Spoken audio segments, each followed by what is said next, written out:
खास बताया है विकारी भोग भोगने की इच्छाएं, दैहिक विकारी कामनाएं। और उनके साथ साथ ही जो श्लोक में और भी ऐसे श्लोक है गीता में जिसमें आया हुआ है, यस्य सर्वे समारंभा काम संकल्प वर्जिता, जिसके सारे कर्म काम विकार के संकल्प से रहित है। तो यहाँ भी भगवत गीता में बार बार ये जो बात आई है, तो अनेक प्रकार की इच्छाएं, विकारी इच्छा पूरी होने के करने के चलते बहुत सारी अनेक इच्छाएं तैयार होती है, धन की, जन बल की, संपत्ति की, सुख सुविधाओं के साधनों की। और जब ये साधन, सुख, धन, जन बल या तो इम्प्रेशन बनाना, लौकिक दुनियावी मर्तबा कमाना, इन सारी बातों की इच्छाएं निर्माण होती है। और जब ये इच्छाएं निर्माण होती है तो उनकी पूर्ति के लिए धन बल की आवश्यकता होती है। और वो धन बल कमाने के लिए ही लोग दुनिया में जो ताकत लगाते हैं उसके पीछे संघर्ष करते हैं। और जब ये इच्छाएं पूरी तरह से पूरी नहीं हो पाती है तो क्रोध निर्माण होता है, और उसके साथ साथ ही मूर्छा आती है, बुद्धि का नाश होता है और मन में तनाव निर्माण होने लगता है।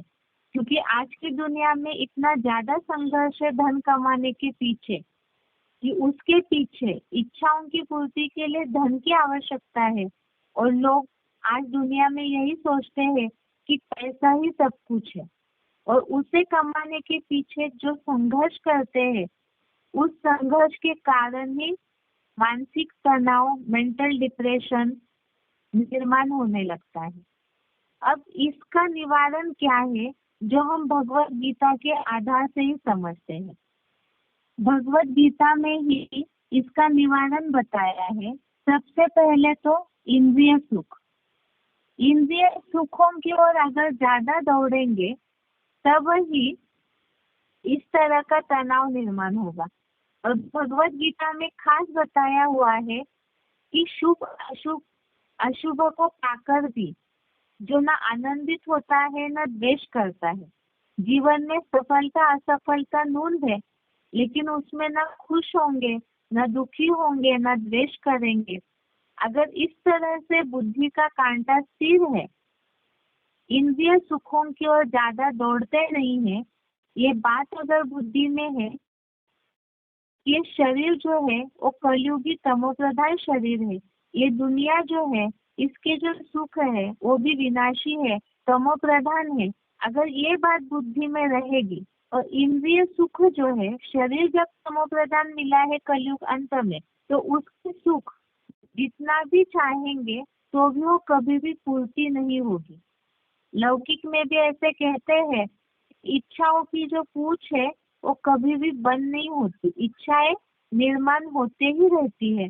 और भगवत गीता में 16वें अध्याय में भी ये बात बताई है, आज मुझे ये मिला, कल ये मिलेगा, फिर इतना धन चाहिए। इस तरह की इच्छाएं निर्माण होना ये भी असुरों के लक्षण है। देहभान ही वास्तव में रावण बताया हुआ है। तो इसीलिए जब इन इच्छाओं को त्यागेंगे और साथ साथ ही इंद्रिय सुखों की ओर जो मन दौड़ता है उसे कछुए की तरह समेटेंगे। भक्ति मार्गीय लोगों को इस बात को समझाया जा सकता है कि मंदिरों में कछुए को दिखाने का खास कारण क्या है। मंदिर में प्रवेश करने के पहले ही कछुआ पहले दिखता है, इसीलिए ताकि मनुष्य उससे सीख ले कि कछुए की तरह हमें भी अपने इंद्रिय सुखों को समेटना है, अंदर खींचना है, कंट्रोल करना है।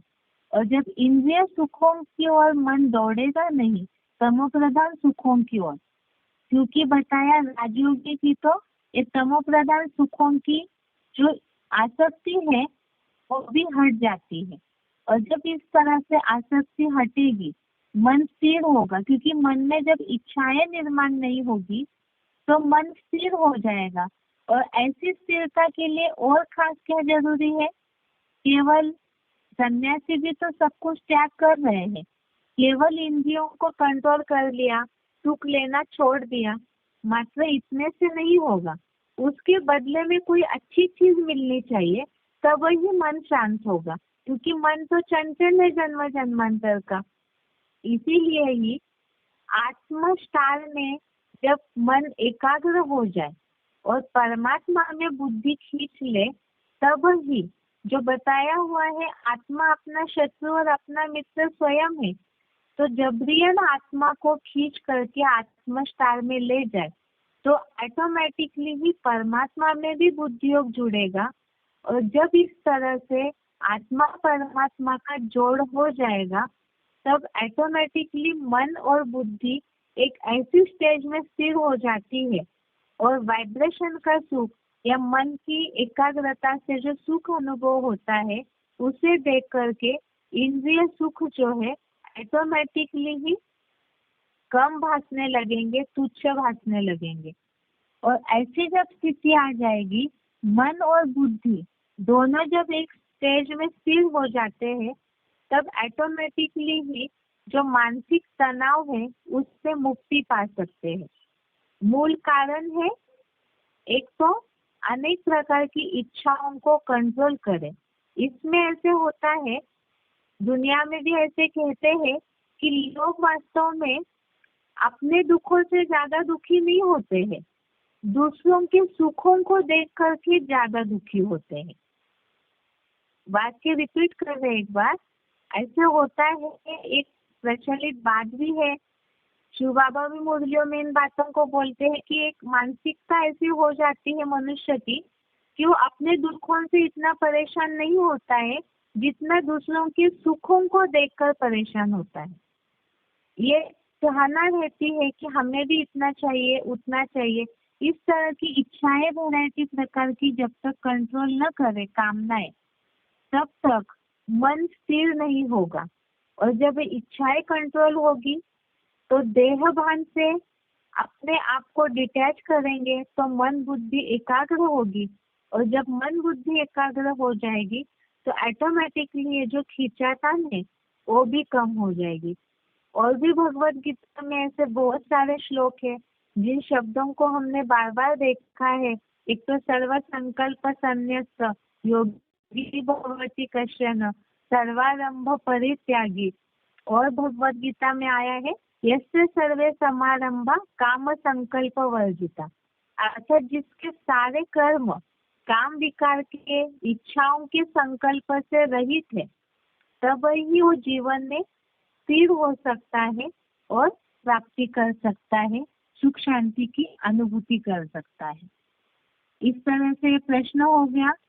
अभी आज का श्लोक देखते हैं। आगे का श्लोक है 63 नंबर श्लोक, 63 नंबर श्लोक।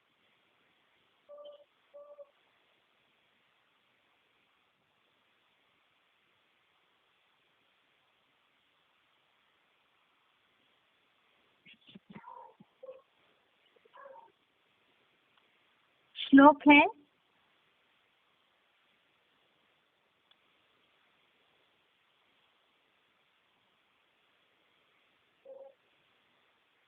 तिरसठ नंबर श्लोक।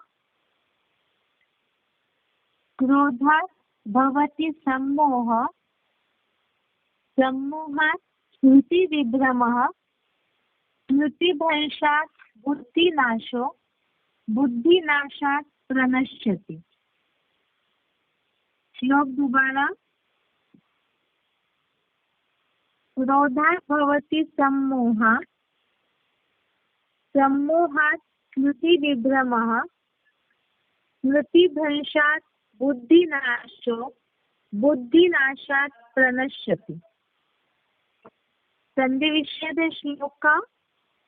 क्रोधात् भवति सम्मोह, सम्मोहात् स्मृति विभ्रमः, स्मृतिभ्रंशात् बुद्धिनाशः, बुद्धिनाशात् प्रणश्यति। संधि विच्छेद दोबारा। भवति सम्मोह, सम्मोहात् स्मृति विभ्रमः, स्मृतिभ्रंशात् बुद्धिनाशः, बुद्धिनाशात् प्रणश्यति। शब्दों का अर्थ देखते हैं अभी। क्रोधात अर्थात क्रोध से, सम्मोह अर्थात संपूर्ण मोह या मूढ़ता, भवती अर्थात आती है, सम्मोहात अर्थात भरपूर मूढ़ता द्वारा, स्मृति विभ्रम अर्थात स्मृति नाश होता है, स्मृति भ्रंशात अर्थात स्मृति के भ्रष्ट होने से, बुद्धि नाश अर्थात बुद्धि नष्ट होती है, बुद्धि नाशात अर्थात बुद्धि नष्ट होने, नश्यति अर्थात मृत्यु होती है। शब्दों का अर्थ दोबारा। क्रोधात अर्थात क्रोध से, सम्मोह अर्थात संपूर्ण मोह या मूढ़ता, भवती अर्थात आती है, सम्मोहात अर्थात भरपूर मूढ़ता द्वारा, स्मृति विभ्रम अर्थात स्मृति नाश होता है, स्मृति भ्रंशात अर्थात स्मृति के भ्रष्ट होने से, बुद्धि नाश अर्थात बुद्धि नष्ट होती है, बुद्धि नाशात अर्थात बुद्धि नष्ट होने से, प्रणश्यति अर्थात मृत्यु होती है।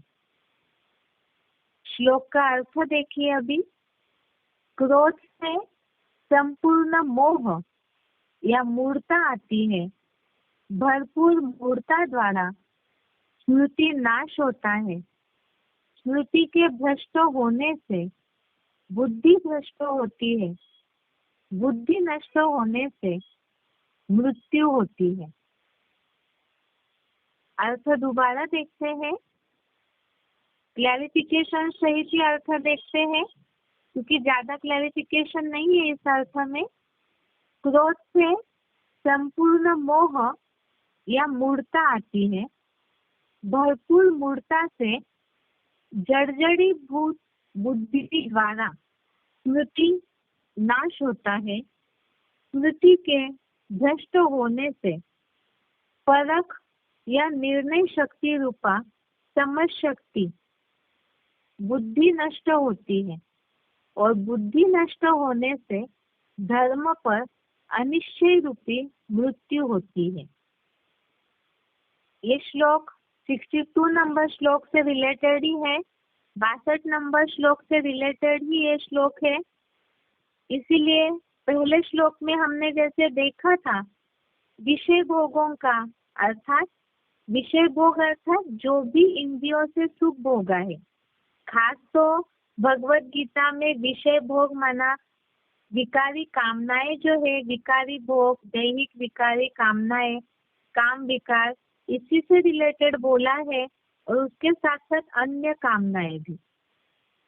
तो ऐसा ध्यान करने से उस सुख को जो लौकिक में भोगा है, उस सुख के बारे में सोचने से, उसका ध्यान करने से ही उसके प्रति अटैचमेंट निर्माण होता है, आसक्ति निर्माण होती है और वो जो आसक्ति है, अटैचमेंट है, वो फिर खींचने लगता है तो कामनाएं या इच्छाएं निर्माण होती है और जब वो इच्छाओं की पूर्ति नहीं होती है तब फिर क्रोध आता है।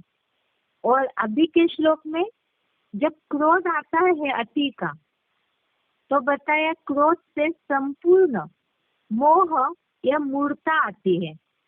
संपूर्ण अर्थात क्रोध जब निर्माण होता है, एक होता है चिड़चिड़ापन, वो भी क्रोध का अंश है, लेकिन यहाँ बताया जहाँ इच्छाओं की पूर्ति नहीं होती है तो क्रोध आने से संपूर्ण मोह या मूढ़ता आती है, अर्थात पूरी तरह से मूढ़ बुद्धि, जिसे मूर्ख बुद्धि बोला है, इस तरह से होने से उस मूढ़ता के द्वारा स्मृति का नाश होता है। अर्थात जब तेजी से गुस्सा आता है, क्रोध आता है, तो तब उस समय व्यक्ति को कुछ भी नहीं सूझता है। गुस्से का रूप इतना ज्यादा होता है कि पूरी तरह से वो भूल जाता है, अपना जो सेंस है, अपनी जो समझ शक्ति है, उसे पूरा भूल जाता है मनुस्मृति का नाश होता है। क्या करना चाहिए, क्या नहीं करना चाहिए, ये पूरी तरह से समझ शक्ति नष्ट हो जाती है।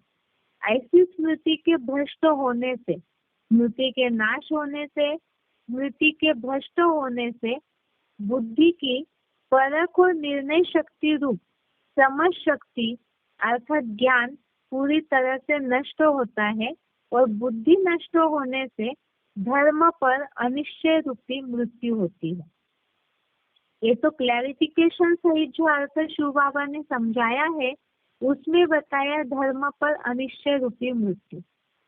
भक्ति मार्गीय लोगों को हम इस बात को कैसे समझाएंगे, क्योंकि गीता के आधार से ही हमें शिव बाबा को प्रत्यक्ष करना है। और भगवत गीता में खास ये बात बताई है, कामेश क्रोधेश रजोगुण समुद्भव, अर्थात रजोगुण को निर्माण करने वाले उनका जो समुद्भव है, उद्भव करता है, एक काम और क्रोध दोनों चीजें हैं। और ये जो गीता में और भी एक शब्द आया है, जेहि एनम पाप मानम, अर्थात ये दोनों ही काम और क्रोध ही पाप के मूल है।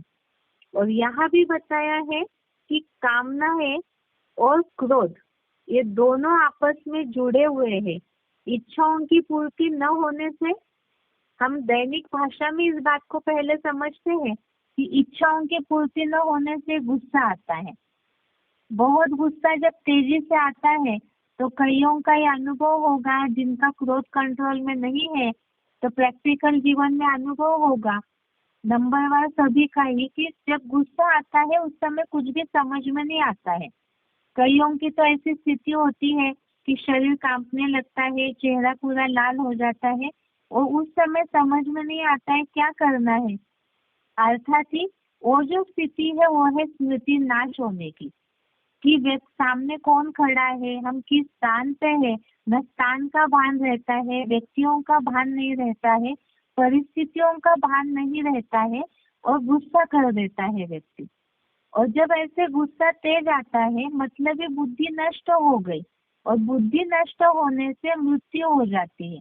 ये तो पूरी अंतिम स्टेज है मृत्यु की, जिसे अगर हम लौकिक दुनिया के हिसाब से समझते हैं, कई ऐसे लोग हैं जब इच्छाओं की पूर्ति नहीं होती है तो बहुत तेज गुस्सा आता है। कई है कि गुस्सा अपना बाहर निकाल देते हैं, प्रकट करते हैं। कईयों की आदत नहीं है गुस्सा बाहर निकालने की, तो फिर वो अंदर अंदर रखते हैं और उसकी स्टेज ही है लौकिक दुनिया में जो मेंटल टेंशन आना, डिप्रेशन पेशेंट, बहुत ऐसे लोग हैं जो अपना सेंस खो देते हैं, या तो उसकी एकदम लास्ट स्टेज है आत्महत्या करते हैं, जिसे ही ज्ञान मार्ग में आत्मघात महापाप बोला हुआ है।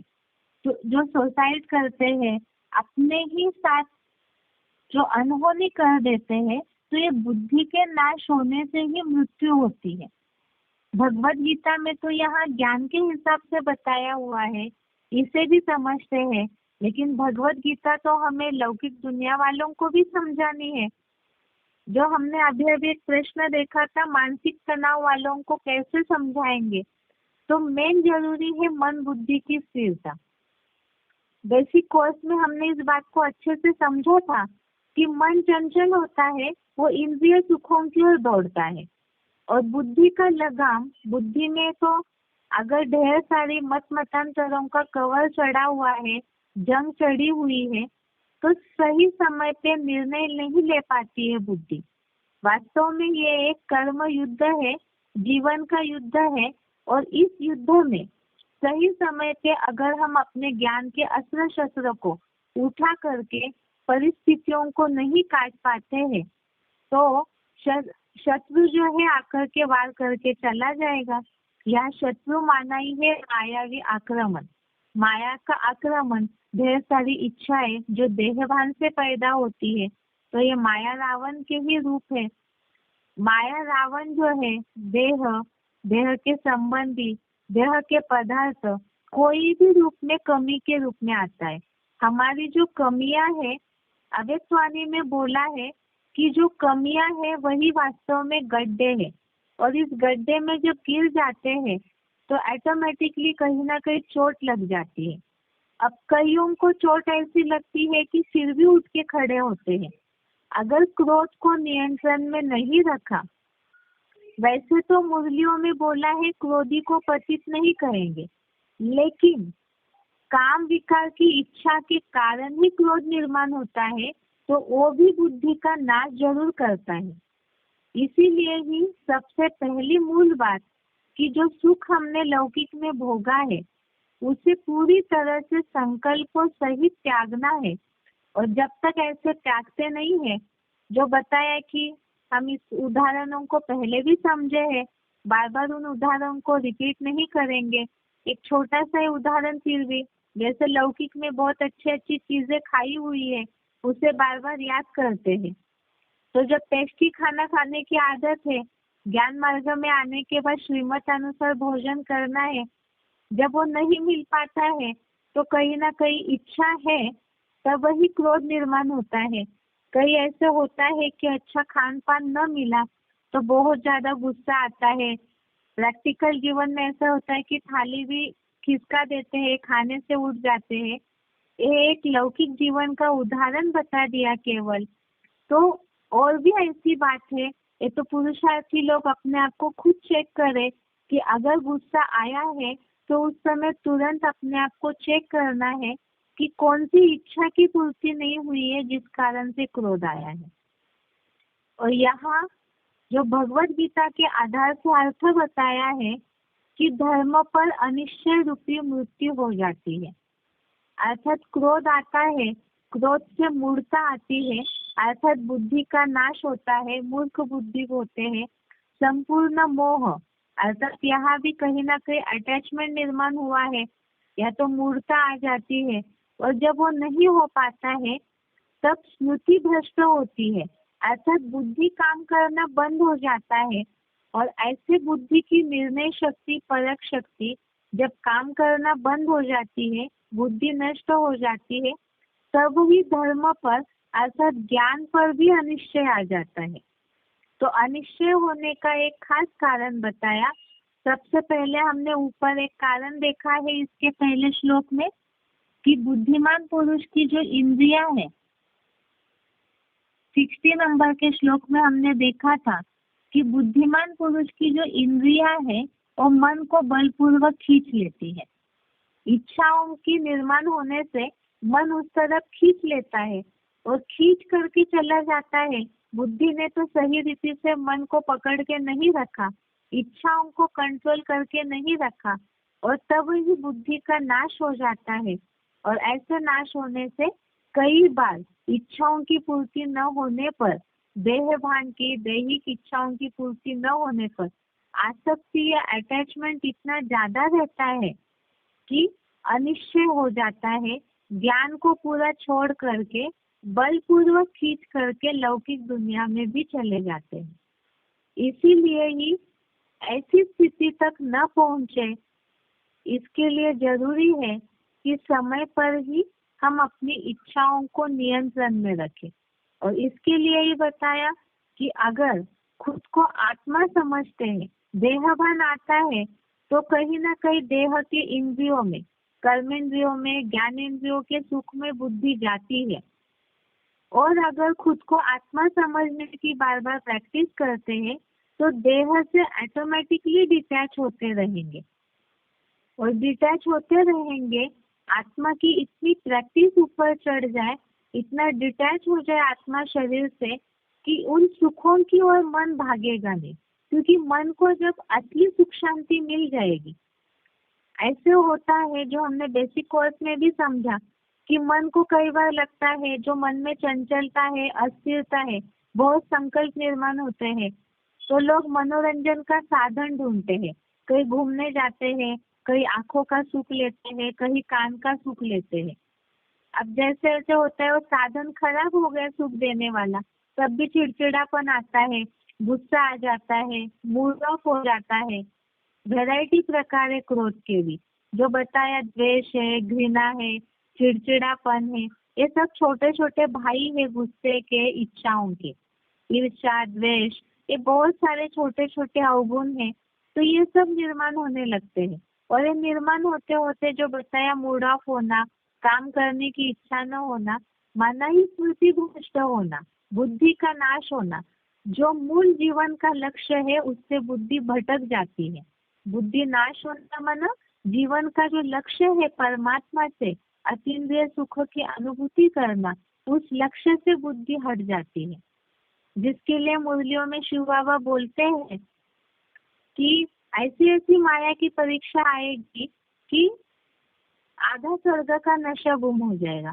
तो गुम होने का कारण क्या है? क्योंकि स्वस्थिति में टिक करके इन सारे अवगुणों को पूरी तरह से योग अग्नि में जलाया नहीं है। जब योग अग्नि में जलाते नहीं है तो जो भोग की अग्नि है वो प्रज्वलित होने लगती है, और जब वो प्रज्वलित हो जाती है, मन को बलपूर्वक खींच लेते हैं, तो ये इच्छाओं की आग, क्रोध भी अग्नि बोला है, काम भी अग्नि बोला है, मोह भी मोहांध बोला जाता है, अहंकार में व्यक्ति अंधा हो जाता है बोला जाता है। तो इस तरह से व्यक्ति पूरी तरह से धर्म पर अर्थात जो धारणाएं है उस पर अनिश्चय रूपी मृत्यु हो जाती है। इसीलिए जरूरी है समय पर ही मूल बात है आत्मा समझना। एक खास पहला और अंतिम पढ़ाई का पाठ है। अगर उसकी लगातार की प्रैक्टिस होगी कर्मयोगी बन करके, तो इस तरह से मायावी युद्ध में फेल नहीं होंगे। श्लोक का रेफरेंस चल रहा था हमारा स्थिर बुद्धि का, तो ऑटोमेटिकली ही स्थिर बुद्धि भी इन सारी बातों के नियंत्रण से होते रहेंगे। ये है आज के श्लोक का अर्थ। एक बार इसे रिपीट करके उच्चारण सहित सुनते हैं। क्रोध से संपूर्ण मोह या मूढ़ता आती है। भरपूर मूढ़ता से जर्जरीभूत बुद्धि द्वारा स्मृति नाश होता है। स्मृति के भ्रष्ट होने से परख या निर्णय शक्ति रूपा समझ शक्ति या बुद्धि नष्ट होती है, और बुद्धि नष्ट होने से धर्म पर अनिश्चय रूपी मृत्यु होती है। श्लोक का अर्थ और उच्चारण सुनते हैं एक बार।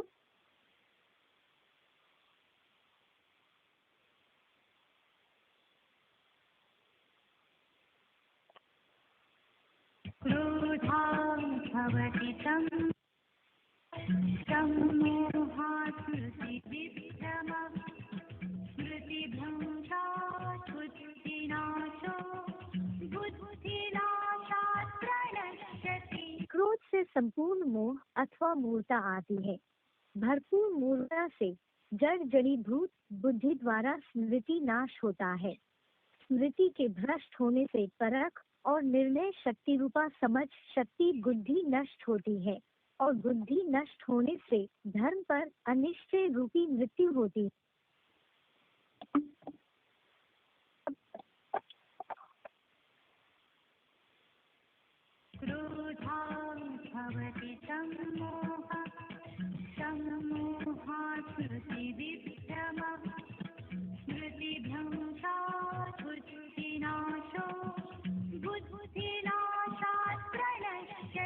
क्रोध से संपूर्ण मोह अथवा मूर्ता आती है।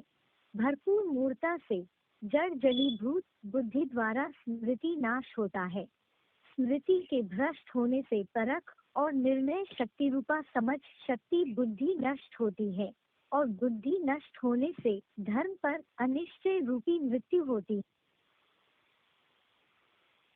ये आज के श्लोक का अर्थ हो गया। इसके साथ साथ जो भी भगवत गीता क्लास से जुड़े हुए हैं उन सभी के लिए एक खास बात, इस हफ्ते बेसिक कोर्स नहीं हुआ था। वैसे सभी इस बात को जानते हैं कि इस हफ्ते के जो भी श्लोक है स्थिर बुद्धि से रिलेटेड श्लोक, ये पुरुषार्थी जीवन में लागू होने वाले श्लोक है।